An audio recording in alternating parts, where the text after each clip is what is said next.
So hello guys, मेरा नाम है प्रतीक और आप देख रहे हैं ग्रो विद प्रतीक।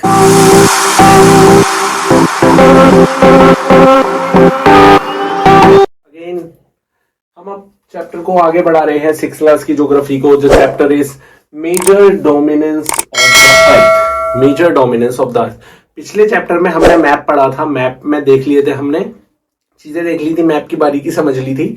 अब के चैप्टर में हम जो है मेजर डोमिनेंस देखेंगे कि अर्थ पे मेजर डोमिनेंस है किसकी।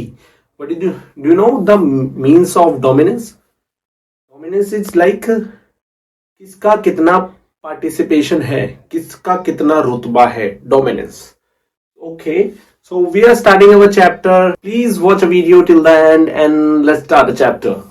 Okay, so first thing, life sustainable element. अब लाइफ को सस्टेन करने के लिए क्या एलिमेंट की जरूरत है? एलिमेंट मतलब पदार्थ, ठीक है ना।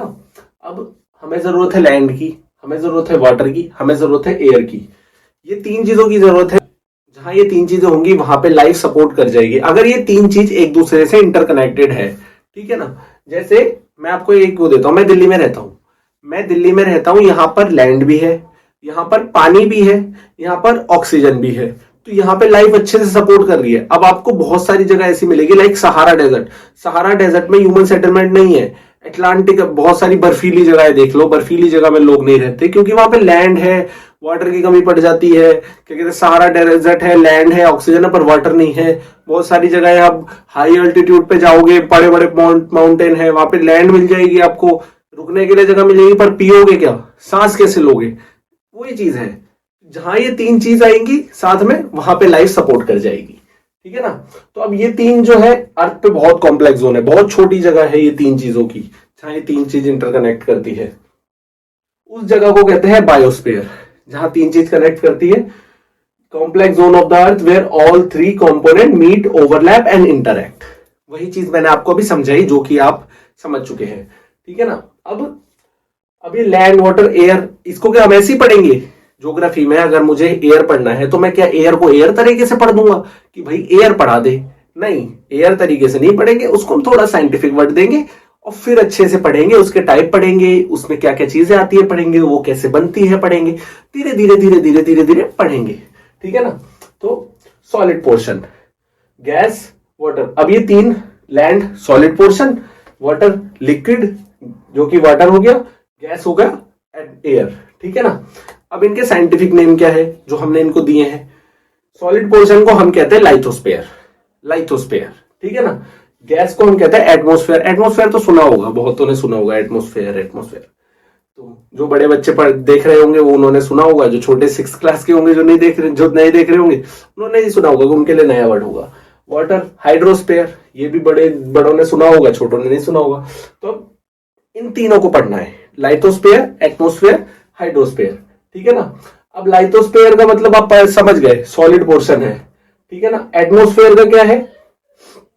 Oxygen, nitrogen, carbon dioxide. Atmosphere में मिलता क्या है? एटमॉस्फेयर में ऑक्सीजन है, नाइट्रोजन है, कार्बन डाइऑक्साइड है, और भी बहुत सारी गैसेस हैं, वाटर वेपर है, बहुत सारे डस्ट पार्टिकल्स हैं, बहुत सारी चीजें हैं। Hydrosphere, okay, hydrosphere, all form of. Hydrosphere का मतलब सिर्फ पानी नहीं है, हाइड्रोस्फेयर में सभी तरीके का जो भी चीज पानी है, मान लीजिए बर्फ है, बर्फ पिघल करके पानी बनेगी, पर वो बर्फ के फॉर्म में भी हाइड्रोस्फेयर में ही काउंट होगी, ये बात आप ध्यान रखिएगा। All form, ice, water vapour, everything. Water vapour क्या चीज है? अब मैं आपको एक छोटी सी तरीके से समझाता हूं। वाटर वेपर आगे आपको ये साइंस में पढ़ाया जाएगा, वाटर वेपर, पर अभी एक छोटी सी तरीके से समझ लीजिए।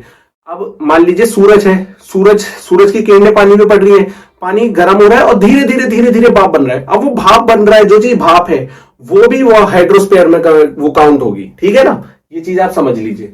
अब हम लाइथोस्फेयर पे आ जाते हैं। लाइथोस्फेयर की थोड़ी सी चीजें पढ़ लेते हैं, लाइथोस्फेयर के बारे में जान लेते हैं, आगे बढ़ते हैं। लाइथोस्फेयर सॉलिड पोर्शन है, बना किससे? रॉक से बना है, उस पर थिन लेयर ऑफ सॉइल है, ठीक है ना। अब लाइथोस्फेयर है जो वो दो तरह से डिवाइड कर दिया गया है, ठीक है ना। लाइथोस्फेयर को दो चीजों से डिवाइड करा गया है। अब मैं आपको समझाता हूं इसको। एक करा गया है लार्ज लैंड मास, एक करा गया है ह्यूज वाटर बॉडी। अब ये दोनों में फर्क क्या है, एक है कॉन्टिनेंट वाटर लाइथोस्फीयर, एक है ओशन लाइथोस्फीयर। अब मैं आपको बता दूं, मान लीजिए ये सरफेस है और यहां से समुद्र शुरू है, ठीक है ना, दिख रहा है ना, यहां से समुद्र शुरू है। अब समुद्र मान लीजिए 5 किलोमीटर गहरा है, अब यहां पे है, तो ये वाला जो सॉलिड पोर्शन होगा ना, ये होगा कॉन्टिनेंटल, ठीक है ना, और ये वाला जो होगा ये ओशन बेसिन होगा। तो ये दो तरह से डिवाइड किया गया इनको, ठीक है। अब कॉन्टिनेंट में आगे बढ़ते हैं, हम कॉन्टिनेंट पढ़ रहे थे। 7 मेजर कॉन्टिनेंट है अर्थ पे, जिसके बारे में आपने थोड़ा बहुत जानते होंगे, है ना। अमेरिका सुना होगा, अमेरिका एक कॉन्टिनेंट है। 7 major continent separate by large water body. अब अलग अलग है, बड़ी बड़ी वाटर बॉडीज पड़ती हैं, बीच में बड़े बड़े समुद्र पड़ते हैं, उसकी वजह से अलग अलग हो रखे हैं। 7 कौन कौन से हैं? Asia, Europe, Africa, north America, south America, Australia, Antarctica, ठीक है ना। ये 7 है जिसके बारे में हम थोड़ी थोड़ी चीजें पढ़ेंगे। पहले हम एशिया पे आ जाते हैं। एशिया लार्जेस्ट है, ठीक है ना। अब पड़ता कहां पे है, कहां पे? ईस्टर्न हेमिस्फीयर में, ठीक है। ये अर्थ है, ये ईस्टर्न हेमिस्फीयर, ये आ गया ईस्ट, यहां पड़ता है, ठीक है ना। ट्रॉपिकल ऑफ कैंसर पास करती है इस पे, ट्रॉपिक ऑफ कैंसर इससे पास करती है एशिया से, जो कि इंडिया से पास करती है। ध्यान रखिएगा, ट्रॉपिक ऑफ कैंसर एशिया से पास करती है, बिकॉज और एशिया में कौन से कंट्री से पास करती है? इंडिया से पास करती है, ठीक है। Asia separated from Europe by the Ural mountain. Asia को यूरोप से, एशिया जो है ना, एशिया ऐसे बना हुआ है और यूरोप यहां पर है। अब इसको बीच में जो है ना, ये बीच में अलग करता है इसको यूराल माउंटेन, ठीक है ना। अगर एशिया और यूरोप को एक साथ पढ़ा जाए, इन दोनों का एक साथ नाम दिया जाए, तो वो यूरेशिया कहला जाता है, ठीक है। अब हम आ जाते हैं अगला यूरोप पे। यूरोप कहां पड़ता है? West of Asia. मैंने आपको बताया ना, ये एशिया है तो इसके वेस्ट में पड़ जाता है। आर्कटिक सर्कल पास करती है इससे। मैंने आपको इक्वेटर वाले चैप्टर में समझा रखा है, Arctic circle, tropic of Cancer, tropic of Capricorn, सब मैंने आपको बताया हुआ है। तो आर्कटिक सर्कल पास करती है। अगर नहीं पढ़ा हो, नहीं देखी हो, तो वो वीडियो जाकर के देखना, तो आपको पता लग जाएगा। Bound by water bodies on 3 side. अब ये जो यूरोप है ना, यूरोप एक तरफ से तो एशिया से अटैच है, बाकी 3 तरफ से इसको पानी कवर करता है, ठीक है। अफ्रीका, अब ये दूसरा सबसे बड़ा है। एशिया सबसे बड़ा था, एशिया का लैंडमास सबसे ज्यादा बड़ा है। अब अफ्रीका दूसरे नंबर पे आ जाता है। अब इससे इक्वेटर पास करती है 0 डिग्री पे, बीचों बीच काटती है। जैसे इंडिया को ट्रॉपिक ऑफ कैंसर काटती है बीचों बीच, वैसे ही अफ्रीका को इक्वेटर काटती है बीचों बीच से। Only continent tropic of Cancer, equator, tropic of Capricorn, तीनों पास करे जिसपे से, सिर्फ इकलौता है अफ्रीका जिसपे से तीनों लाइंस पास करती है। अब यहां पे खासियत, सहारा डेजर्ट यही मिलता है, दुनिया का सबसे हॉट डेजर्ट, दुनिया का सबसे गर्म रेगिस्तान। नील नदी, दुनिया की सबसे लंबी नदी, यहां मिलती है, ठीक है ना। ये छोटे छोटे फैक्ट होते हैं। ये फैक्ट जो होते हैं ना, ये आपके एक एक नंबर में आएंगे।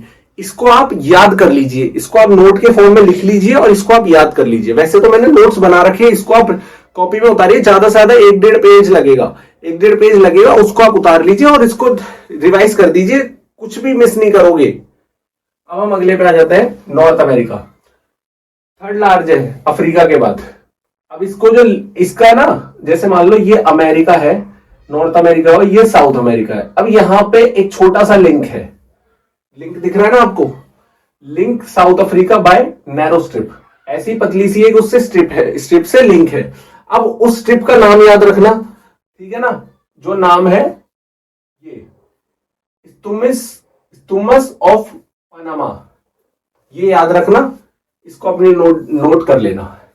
साउथ अमेरिका सदर्न हेमिस्फीयर में पड़ता है, सदर्न हेमिस्फीयर आपको पड़ता है, पता ही है। और एंडीज माउंटेन यहाँ पे पाया मिलता है। एंडीज माउंटेन जो कि दुनिया का सबसे लंबा माउंटेन है। माउंट हिमालय में दुनिया की सबसे ऊंची चोटी पाई जाती है, जो इंडिया में है, इंडिया और चाइना बॉर्डर पे है, ठीक है ना। अब एंडीज जो है वो लंबा है बहुत ही ज्यादा, ठीक है ना, वो पाया जाता है साउथ अफ्रीका में, साउथ अमेरिका में। अमेजोन रिवर लार्जेस्ट रिवर यहां पाई जाती है, लार्जेस्ट, लॉन्गेस्ट नहीं, लार्जेस्ट, ठीक है ना। अब आ जाते हैं ऑस्ट्रेलिया पे, स्मॉलेस्ट है, ठीक है, सदर्न हेमिस्फीयर में पड़ता है।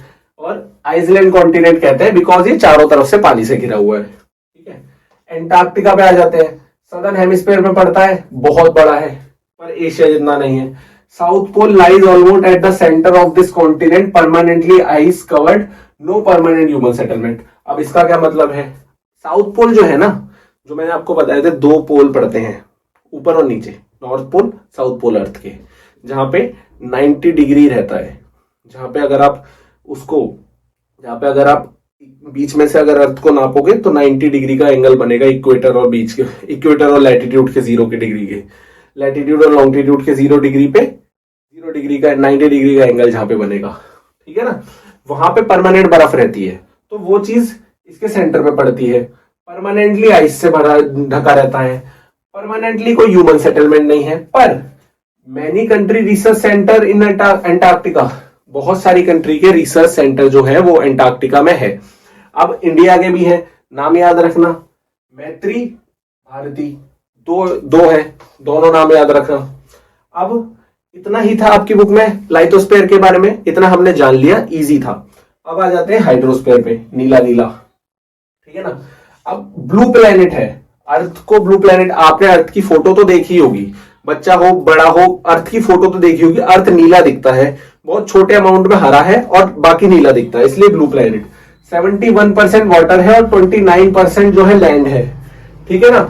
अब hydrosphere consist water is all form, hydrosphere में मैंने आपको बताया कि ऑल फॉर्म में जो भी आपका पानी होगा वो आपका हाइड्रोस्फीयर में गिना जाएगा। अब वो चाहे रनिंग वाटर हो, आइस इन ग्लेशियर हो, अंडरग्राउंड वाटर हो या वाटर वेपर हो, मैंने आपको बता दिया था क्या कहते हैं ये चीज स्टार्टिंग में ही कि वो हाइड्रोस्फीयर में ही गिना जाएगा। 97% of earth water is salty, समुद्रों का पानी जो होता है वो खारा होता है, वो बहुत ही नमकीन होता है, वो पानी पीने लायक योग्य नहीं होता। तो उसकी वजह से 97% जो पानी है अर्थ का, चाहे अर्थ ब्लू प्लेनेट हो, तो 97% जो पानी है वो पीने लायक नहीं है, वो ह्यूमन यूज के लायक नहीं है, ठीक है ना। अब रेस्ट ऑफ 3% ग्लेशियर आइसी, अब जो बचा हुआ 3% है उसमें से बहुत बड़ा अमाउंट, मान लीजिए उसमें से बहुत बड़ा अमाउंट जो है वो ग्लेशियर और आइस शीट में है, जमा हुआ है, वो जमा हुआ पानी है। Small percentage is available as fresh water for human use, बहुत ही छोटे अमाउंट में जो है नदियों का पानी बहुत ही छोटे अमाउंट में हमारे लिए यूज करने के लिए है।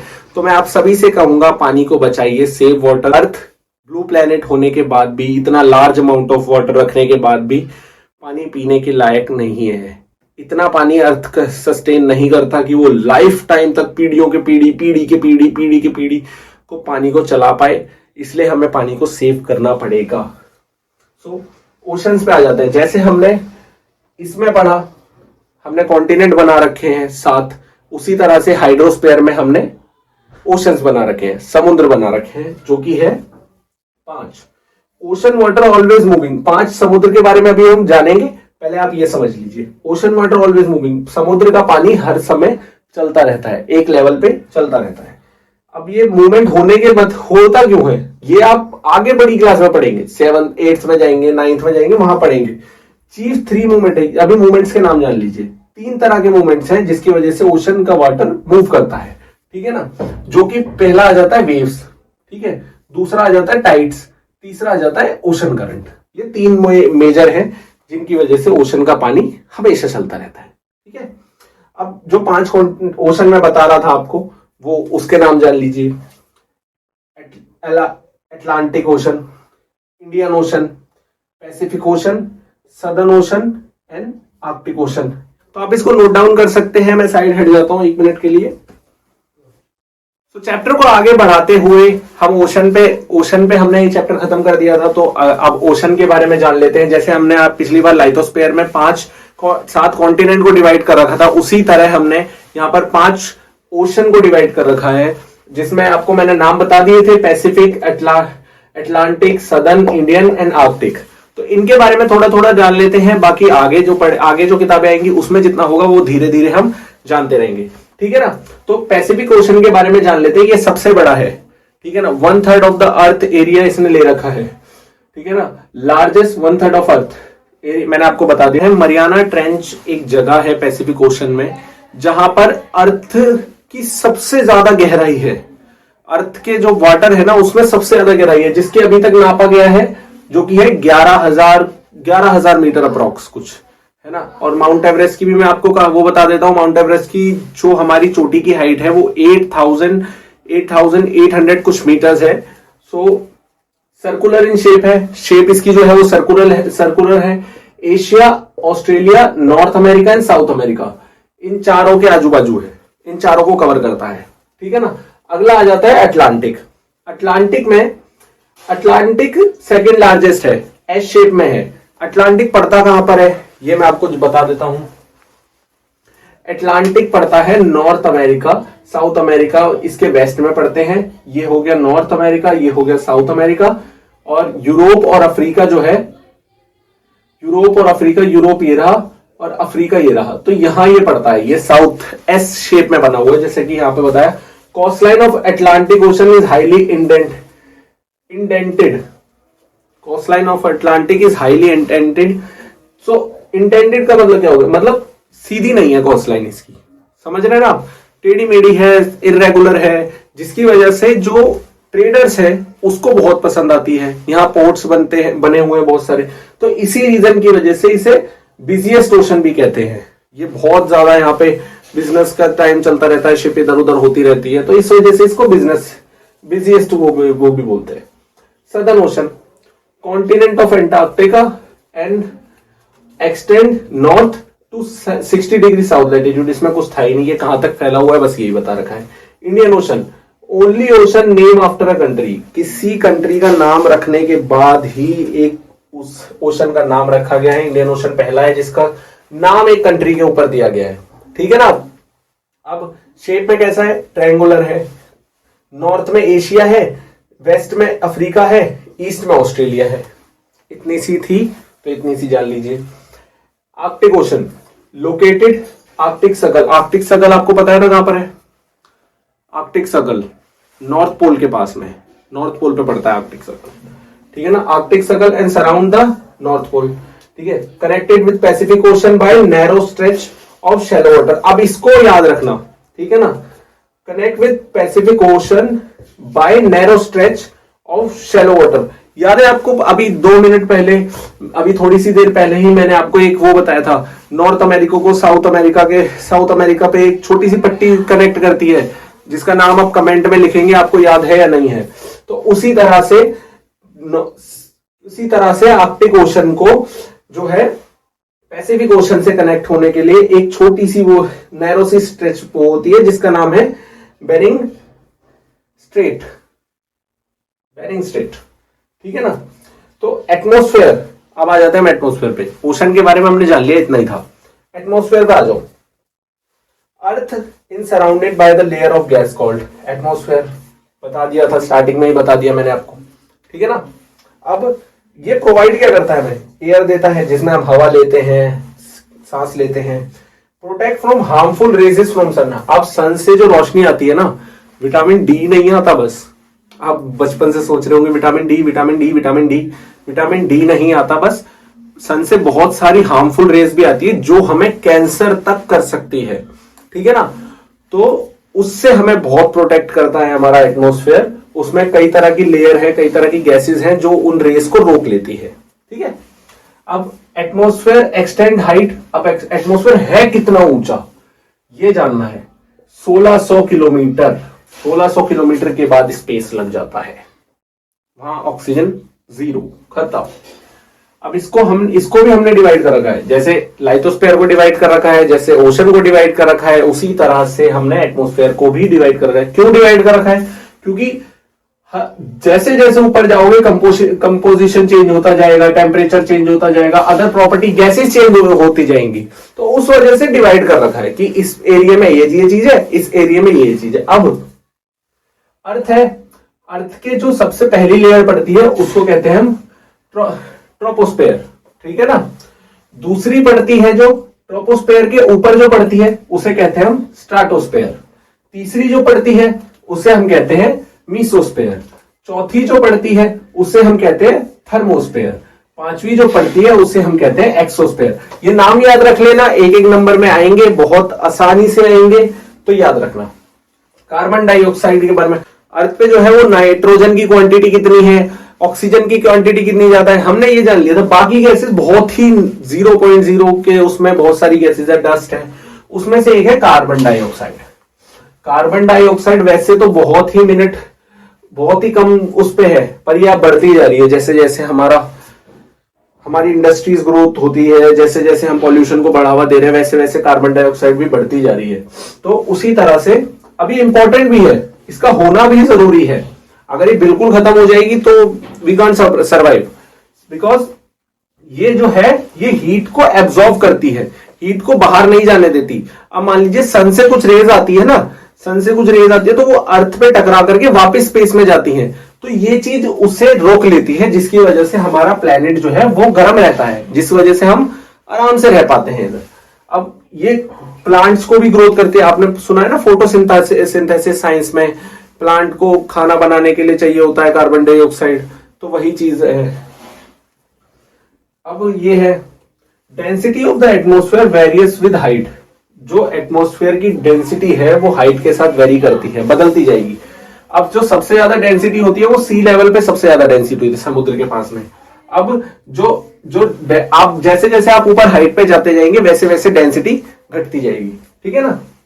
जैसे जैसे आपको सांस लेने में दिक्कत होती जाएगी वो चीज होती जाएगी, आपको डेंसिटी कम होती जाएगी। अब atmosphere exerts pressure of the अर्थ। अब एटमॉस्फेयर जो है वो प्रेशर भी बनाता है अर्थ पे, विंड का। अब मान लीजिए वेरियस प्लेसेस टू प्लेस, अब ये प्रेशर जो है वो प्लेसेस टू प्लेसेस वेरी करता है, हर जगह पे अलग अलग होता है। ये टेम्परेचर के हिसाब से डिपेंड करता है कि वहां का एरिया कैसा है, वहां का वेदर कैसा है। अब मान लीजिए अब ये हाई प्रेशर और लो प्रेशर बनाता है। एयर जो होती है ना, एयर हवा हाई प्रेशर से लो प्रेशर की तरफ जाती है, और वो जो जाती है हवा मूव करती हुई हवा को हम विंड कहते हैं। तो ये बात आप याद रख लीजिए। विंड पूछ सकते हैं, विंड किसको कहते हैं। अब हम आ जाते हैं लास्ट टॉपिक पे, बायोस्फीयर।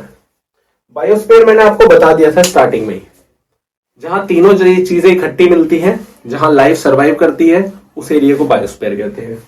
फिर भी मैं थोड़ा सा, नैरो जोन बहुत कम है, मैंने स्टार्टिंग में बताया था। Contact between land water air, bacteria. अब यहाँ पे यही नहीं है लैंड वाटर एयर तो लाइफ सर्वाइव कर गई, यहाँ पे बैक्टीरिया भी सर्वाइव करेगा, यहाँ पे बहुत बड़ा मैमल भी सर्वाइव करेगा, तो सब सर्वाइव करेंगे, ठीक है ना। अब ऑर्गेनिज्म इन द बायोस्फीयर में डिवाइड इनटू 2 टाइप्स। अब कैसे, प्लांट और एनिमल, 2 तरह के किंगडम में ऑर्गेनिज्म डिवाइड हो रखे हैं बायोस्फीयर में। अब 3 domains of the earth interact with each other and affect each other in the same way. अब affect each other in the same way क्या चीज है। अब ये चीज है, मान लीजिए हम पेड़ काटते हैं, पेड़ काटने का असर सिर्फ लाइथोस्फीयर पे नहीं होगा, एटमॉस्फेयर में भी होगा और पानी पर भी होगा, हाइड्रोस्फीयर में भी होगा। तो तीनों एक दूसरे को समान तरीके से अफेक्ट करते हैं। तो ये चैप्टर यहीं खत्म होता है। इस चैप्टर में ज्यादा कुछ था नहीं, इतना ही था। इसके आप नोट्स बनाइए और टाटा, मिलते हैं अगली वीडियो में। वीडियो अच्छी लगी हो तो लाइक करें, शेयर करें अपने दोस्तों के साथ जो पढ़ना चाहते हैं, और सब्सक्राइब करें।